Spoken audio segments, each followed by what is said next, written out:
Hey everyone, this is the second part of this week's oldest established permanent floating segment. Hope you all enjoy. Moving us along to tabletop RPGs. Actually, getting into tabletop RPGs is probably potentially the least expensive of any of these options, with the possible exception of the Pokemon online trading card game, which is a free program. Because there are a lot of games out there, for instance, D&D 5e, 5th edition Shadowrun, I think, that you can actually find PDF basic rule sets for downloadable online. Oh, Warhammer 40k Dark Heresy has a basic PDF set that you can download as well. And if you get one of those, then basically your cost of entry into any one of these tabletop RPGs is going to be about the cost of the set of dice, which can run anywhere from $6 to $8 if you go for a set, or most gaming stores have this little area where they have bulk D20s, D6s, D8s, etc. in little bins, and you can pull out what you need and pay for like 50 cents per die for each. So you can get... Yeah, actually, I know one place back in Vegas that did that. Yeah, so you can get into most RPGs very easily for just $6 to $8. However, if you did want to get into D&D 5e specifically, there are other options that you can go with. For instance, your best option minimum to get into D&D 5e and start learning the game would be the starter set. The starter set contains a basic set of rules, a starter set of rules that you can use the basic PDF to supplement. It comes with a set of polyhedral dice, so you don't have to worry about buying them. Some pre-gen characters that you can look over so you can kind of get a feel for how characters in 5e get created, and also a starting adventure that you can have someone who's more knowledgeable in the ways do run as a DM for you, so you can get in the game really, really fast. $20 plus whatever tax or shipping or whatever, and that's really your best option for getting started. Alternatively, most game stores out there, in fact, you can go onto Wizards' website, Wizards' D&D website, which I believe is wizards.com/D&D, and look up stores that actually have authorized play for D&D. And they will have something along the lines of what was called, when I started, D&D Encounters. And again, when I was doing it, at the store I was doing it, it was completely free. You know, all you had to do was walk in, they'd have some pre-gen characters for you, you'd have the cost. You could buy some dice if you wanted, but if someone was nice, maybe they'd let you borrow their dice, although most serious gamers, being rather superstitious, won't do that. But again, minimum cost, just the cost of the dice, and you can start learning the game there among people who really know their stuff and want to help people learn the game. That sounds even cheaper, actually, than board gaming. Depending on the board game, you could play, something like Monopoly for an easy $10 to, I don't know, there's some out there, Munchkin Quest I got, ran me about $50 myself. Yeah, well, on a little side note on board games, some of those gaming stores actually have board game nights where they will allow people to bring in board games, and they'll have some board games set up themselves, and people will set them up, and anyone can come and play with them. I've done that several times. Yeah, I've visited many board game nights too. In fact, there was actually a couple of Dungeons and Dragons board game. Lords of Waterdeep was one of them, and then like the classic Dungeons and Dragons board game that which got renamed later as Dungeon! Exclamation point included. That was really, really interesting to play. That I got to play at one of the gaming stores in Vancouver, Washington when I was there. Nice. But yeah, after you've started, if you really want to get seriously into D&D, really all you have to do is pick up another set of dice and the player's handbook. $60, you're considered a serious player there. Then there are free sheets that you can download. I think Wizard's website actually allows you to download the character sheets for free to print off, and you can create your characters. If you want to go full immersion, if you want to get the full book set, which includes the Dungeon Master's Guide and the Monster Manual, it's still going to be $160. So you're still less than the cost of a new 3DS at this point. And of course, if you really want to go hardcore, you want to get everything that you can get, a DM screen and some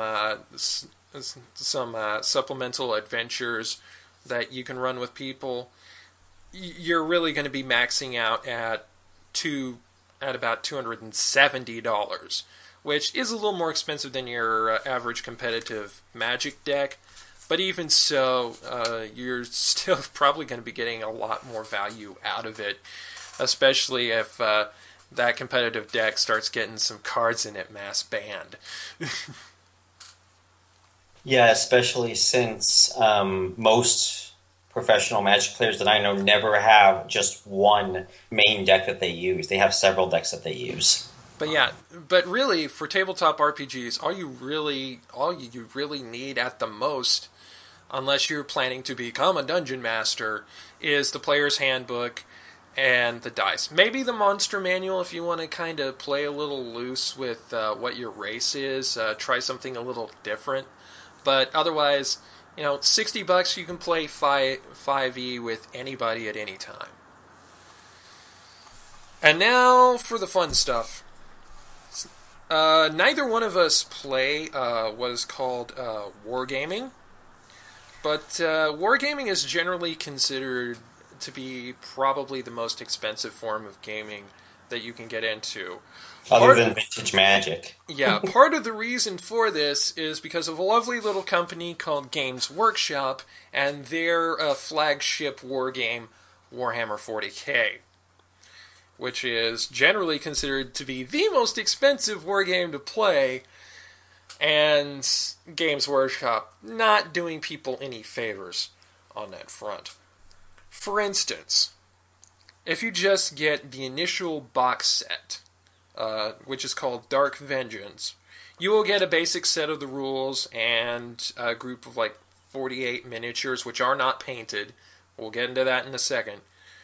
And all the tools that you would need to play for $100. And granted, their figures are high quality figures. They are snap-in, so you don't have to glue them in. But so yeah, if you're starting out, and of course if you want to get a set of dice, because I could not see on Amazon whether or not this starter set includes a set of dice. Just for a one-person army, you're looking at starting out at almost $110. Because, again, you can get a cube of little small D6s that you use to roll attacks and defense and whatnot for $6 to $8. But if you're willing to get serious into Warhammer 40k, then you're going to want to get the collection of the rulebooks for the latest edition, which is 7th edition. That's another $70. You'll want to paint your figures, which paint sets run at about $31. You might want to get some extra. Yeah, and you might also want to get some plastic glue to make sure that your figures stay in place instead of just snapping in. $9. Tape measure to be able to measure out attack ranges and such. $7. If you want to get weapon templates so that you can lay out on the battlefield, $17.99, so basically $18. And that's not even getting into building up your army more, getting little set pieces that you can paint up to lay out on battlefields to kind of create this little space where your future war is happening. So just starting getting serious in Warhammer 40k, you're going to be spending just south of $250. And again, that's not even including expanding your army. That's not even including set pieces.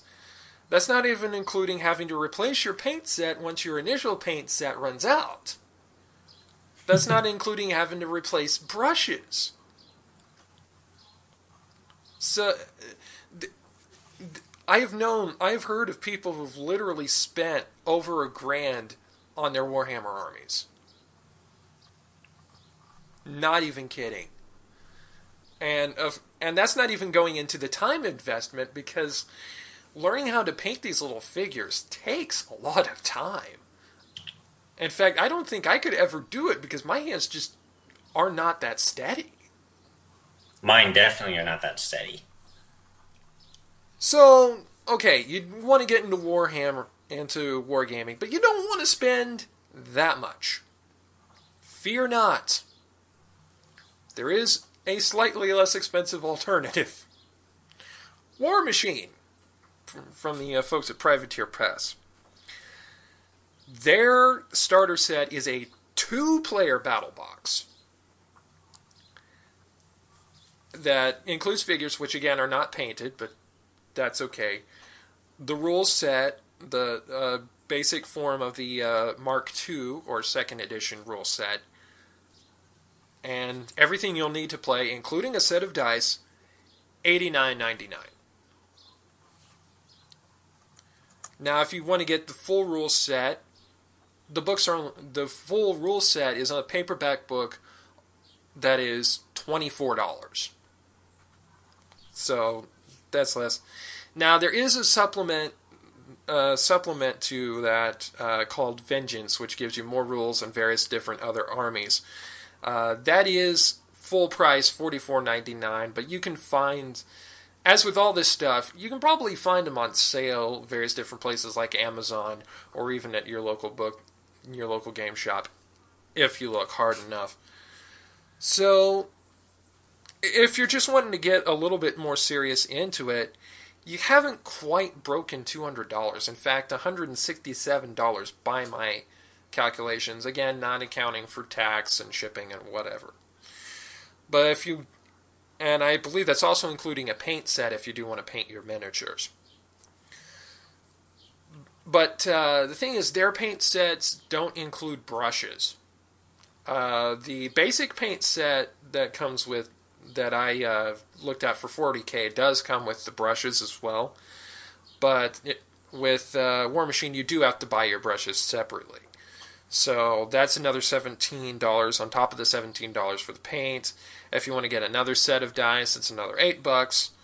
If you want to get another set of templates, that's another $11. But even so, if you're basically going into full immersion into this game, before you buy another set of armies or anything, you're only paying $212. So just north of the 3DS XL, and still less than a Wii U bundle. So if you're looking to get into wargaming, I would say eschew the Games Workshop and go with War Machine, because there may be some out there that I don't know about that are lower cost. But of the mainstream ones that people are going to be playing, War Machine would be the way to go. I could never understand those war games myself. The way I saw them played, it was almost like playing a game of cricket, how long they were playing those games. Yeah. Of course, there is another, even cheaper way to get into wargaming. It's called Fire Emblem. or any other strategy tactical RPG out there. Tactics Ogre, Final Fantasy Tactics, even my beloved series, Shining Force. Advance Wars? Yeah, Advance Wars. You can play war game type RPGs without, having to drop X $100 on stuff to get you started. Yeah. But if you want to get into the actual miniatures type games, then War Machine would be the way to go. So there you go. You've got a nice little guide to get you started. We hope this has gotten you inspired to get into whatever form of gaming you prefer, be it trading card game, video games, role-playing, or miniatures. And by the way, I should also mention on the tabletop RPG front, another additional expenditure that is optional, but you can do if you want. You can play games on Roll20 for free. So if you've got the rules and such and you have your characters created, you can play on Roll20 for free. But you can if you do a subscription, you get additional features on Roll20, and you can pay like $10 or $15 a month, support them and their upgrades and such, and get a lot more out of that tool set there, which adds a little bit of cost to whatever role-playing game that you're playing, but it's a good place to play games, especially if you don't have any places locally, which I don't. I would have to go 60 miles to get to a game shop. I'm not driving that much. I love driving, but not that much. Besides, I don't have the money to put gas in my car to go down there. Anyway, like I said, we hope we've inspired you to get into the gaming of your choice, and at the very least, you know what you're in for now. At least I have a Force of Will tournament tonight myself, so yeah, spent about $60 to make that deck. And it's pretty competitive. Yeah, you know what you're in for monetarily. As for community-wise, well, that will largely vary depending on your area and the temperament of the players in it. So all I can say on that front is, we wish you good luck. Coming up next, World Cup 2 first round is in the books. Did I get hashtag last or bust? We'll find out. Hey everyone, this is David. Like what you hear? Check us out on the internet at casualmodepodcast.com, on Facebook at facebook.com/casualmodepodcast, any one of our social media links, and of course, click on the little subscribe button below. Thanks!